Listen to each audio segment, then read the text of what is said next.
Bonjour à tous, c'est Laurent. Alors si vous regardez cette vidéo, c'est très vraisemblablement que vous posez beaucoup de questions sur la création et le développement d'entreprise et peut-être plus particulièrement de votre entreprise, de votre propre entreprise. Alors je vais commencer par, pour ceux qui ne me connaissent pas, par parler un petit peu de moi pour que vous puissiez me situer. Donc au moment où je fais cette vidéo, j'ai 48 ans. J'ai démarré dans les affaires assez tard. J'ai démarré dans les affaires à 40 ans. J'ai monté ma première boîte en auto-entrepreneur. J'avais 40 ans tout juste. C'était en 2011. Aujourd'hui, je pense que je me qualifierais de multi-entrepreneur puisque j'ai plusieurs entreprises dans le milieu de la toiture. J'ai créé une marque et un réseau de franchise. J'ai aujourd'hui une entreprise dans le milieu de l'électricité, dans la formation. J'ai plusieurs entreprises dans le domaine de l'immobilier. Donc, voilà, aujourd'hui, je me qualifie de multi-entrepreneur. Alors que quand tout a démarré pour moi à 40 ans et que j'ai monté ma boîte, je l'ai fait pas à reculons parce que j'avais envie de le faire, mais j'avais plein de peur. C'est sans doute la raison pour laquelle, du coup, j'ai monté ma boîte aussi tard. J'avais toujours une bonne excuse de ne pas le faire. D'abord, à 40 ans, j'avais déjà des charges de famille et je me disais, oulala, est-ce que je vais pas tout mettre en péril alors que j'ai une bonne place en tant que salarié? Est-ce que je devrais pas rester bien tranquille? Puis il y avait cette petite graine au fond de moi qui me disait, tu peux le faire, il faut que tu le fasses, sinon tu ne seras pas en paix. Tu te diras toujours que tu aurais dû. J'aurais dû le faire, ou si j'avais su. Alors je me suis lancé et donc j'ai démarré là où on peut démarrer quand on n'y connaît rien, c'est-à-dire que j'ai été à la chambre des métiers et comme j'avais pas vraiment de connaissances dans le milieu des entreprises, pas de connaissances en gestion, pas de connaissances en compta, pas de connaissances en RH, les seules connaissances que j'avais étaient des connaissances manuelles, puisque donc je venais du milieu du bâtiment et c'est sur ces seules connaissances que j'ai décidé de me mettre à mon compte avec ce que je savais faire avec mes mains. Néanmoins, j'avais des ambitions, j'avais envie de me développer et je me suis rendu compte que mes mains n'allaient pas être suffisantes. À un moment donné, si on veut se développer, si on veut avoir une entreprise pérenne, si on veut avoir une entreprise qui grandit, si on veut accéder vraiment à un autre niveau de revenu que ceux qu'on peut avoir quand on est simplement artisan, je me suis aperçu que j'allais devoir me servir de mon cerveau. Alors, j'ai pas de problème avec mon cerveau. Mon cerveau, il fonctionne. Mais c'est simplement que j'allais devoir mettre à l'intérieur de mon cerveau énormément de choses. Je me rappelle par exemple le premier rendez-vous que j'ai eu avec mon expert comptable quand j'ai décidé de passer d'auto-entrepreneur et à créer une société parce que j'avais dépassé le plafond, mais je comprenais rien à ce que me disait mon expert comptable. C'était un vrai drame. Il a fallu créer les statuts de la première société que j'ai créée. Je comprenais rien aux statuts. J'ai tout refilé à mon avocat et j'ai fait allez-y. Je me rappelle les premières relations avec ma banque, c'était moi, j'avais une gestion de bon père de famille, mais pas du tout d'entrepreneur. Et mon banquier m'a pris sans doute pour un rigolo lorsque j'ai lancé mon entreprise et que j'ai dû ouvrir un compte professionnel. Alors j'ai décidé de faire rentrer plein de choses dans mon cerveau et d'aller chercher des informations. J'ai acheté des livres.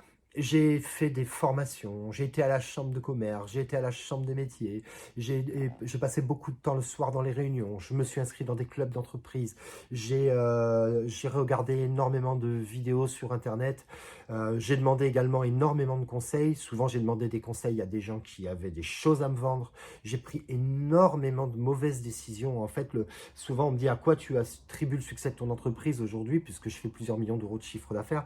Et je dis, la plupart des décisions que j'ai prises étaient mauvaises. Et c'était vraiment insupportable de devoir toujours aller chercher de l'information et d'être toujours influencé par des gens qui ont toujours quelque chose à vous vendre et qui vous font prendre des mauvaises décisions. Je pense que le pompon, ça a été l'année dernière lorsque j'ai dû investir dans un nouvel outil informatique pour mon groupe, puisqu'aujourd'hui j'ai un groupe qui représente 6 sociétés. Et donc, j'ai investi dans un outil informatique qui coûte 60 000 euros. Et un an après, on s'aperçoit que l'outil n'est pas adapté. Et là, j'ai dit, mais c'est pas possible. Pourquoi? Ben parce qu'en fait, tous les gens à qui j'avais demandé conseil étaient des gens qui avaient quelque chose à me vendre. Alors, j'ai beaucoup réfléchi. Comme vous le savez, j'ai commencé à démarrer une chaîne YouTube où j'ai fait du partage d'expérience. Et beaucoup de gens vous en faites d'ailleurs peut-être partie, ont commencé à m'écrire via Messenger, via mon adresse mail, ou des fois je recevais des textos ou des appels ici directement au bureau. Les gens ont commencé à m'écrire pour avoir des conseils, ce que je peux comprendre, parce que ce qu'on a vraiment besoin quand on démarre, bah, ce sont des conseils. Et du coup, ça m'a fait beaucoup réfléchir. Et l'année dernière, il y a une personne avec qui je travaillais et qui nous formait, qui nous amenait énormément de conseils à nous dans l'entreprise. Et j'ai été la voir et je lui ai proposé de m'associer avec elle, et j'ai eu cette idée qui était en fait de faire un service disponible pour les artisans, pour les commerçants, pour les entrepreneurs, pour les auto-entrepreneurs. J'ai eu l'idée de cette formation en ligne sous un autre format, quelque chose qui regrouperait de la formation, mais également de l'information, parce qu'on a aussi besoin d'information, et des supports techniques de manière à pouvoir gérer et développer notre entreprise en toute sécurité. Aujourd'hui, en France, 50 000 entreprises déposent le bilan chaque année.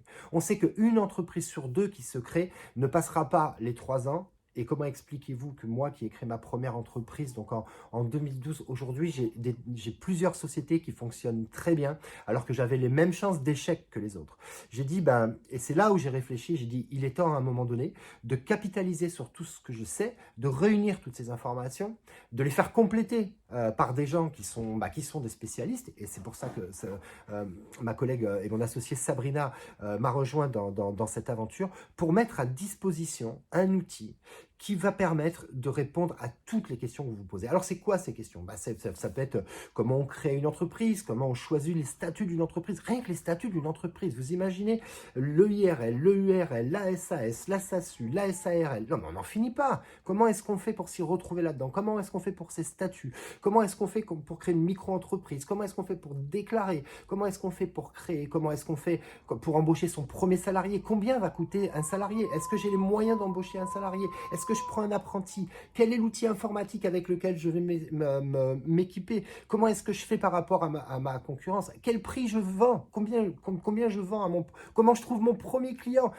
Toutes ces questions-là que je me suis posées, qui étaient pour moi des questions vraiment fondamentales, j'ai décidé d'y répondre dans cette formation. Alors, cette formation, elle est sous forme vidéo. Pourquoi? Mais est-ce que vous avez vu le nombre de mails qu'on reçoit dans une journée? On reçoit des tas de mails. Bien sûr que c'est de l'information, mais il faut les lire, il faut aller chercher là-dedans toutes les informations dont on a besoin, et on n'a pas forcément le temps. C'est pour ça que j'ai dit il faut faire une formation qui ne soit pas sous forme de mail, parce que là encore, c'est du temps qu'on va passer soit sur son portable, soit au bureau, mais sous forme de vidéo, audio et vidéo, de manière à ce que vous puissiez l'écouter dans votre voiture, dans votre camionnette, quand vous voulez, à temps perdu, et que vous ayez des chapitres pour aller chercher l'information dont vous avez besoin de manière précise. Et si jamais il n'y avait pas la formation que vous cherchez dans ce que nous proposons aujourd'hui, de simplement pouvoir nous envoyer un petit mail ou nous contacter pour que nous, on aille chercher l'information à votre place et qu'on aille créer un chapitre de manière à ce que cette information vous serve à vous, mais également à tous les autres qui pourraient en avoir besoin. Il fallait évidemment quelque chose qui soit mis à jour en permanence et régulièrement, sans qu'à chaque fois vous vous demandiez si la loi elle a changé, s'il y a des nouveautés ou ce genre de choses. Il fallait également des outils qui soient des outils pédagogiques et des outils d'aide, qui soient des outils, comment est-ce qu'on gère sa trésorerie, comment est-ce qu'on fait un tableau Excel pour gérer sa trésorerie. Pourtant, c'est fondamental, la trésorerie. C'est une des questions les plus importantes. Comment est-ce qu'on pilote son entreprise? Voilà, tous ces outils-là, nous les mettons à votre disposition. Et évidemment, toute mon expérience d'entrepreneur que je mets à votre disposition, comme moi-même, j'ai eu la chance, en intégrant Réseau Entreprendre, d'être accompagné par des entrepreneurs, parce que je pense qu'en fait, rien ne vaut le partage d'expérience entre entrepreneurs. C'est pour ça qu'on a décidé de créer des groupes de travail où on va pouvoir vous mettre ensemble et que vous puissiez échanger de l'information, échanger sur vos parcours, sur vos expériences, parce qu'en fait, c'est l'échange entre entrepreneurs qui va vous permettre d'évoluer et de faire grossir et de développer votre business avec beaucoup de sérénité, beaucoup plus de sérénité. Parce qu'en fait, rien n'est pire que d'envisager l'échec de son entreprise. Moi, j'avais tellement peur d'échouer.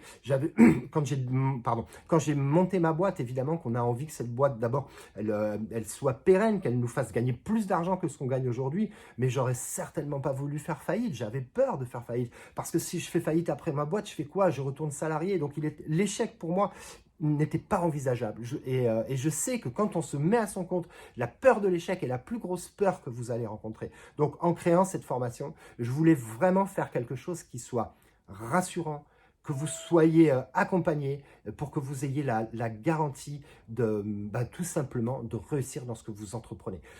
Je vous souhaite bon succès dans votre parcours d'entrepreneur. Je vous conseille de prendre cette formation parce que j'ai créé la formation que moi, j'aurais aimé trouver quand j'ai monté mon entreprise. Bon succès à vous et on se retrouve de suite après dans toutes les vidéos. Il y en a plus de 80 qu'on a réalisées avec Sabrina pour vous donner toutes vos informations, tout ce dont vous avez besoin pour réussir dans votre business. Allez, bon succès à vous.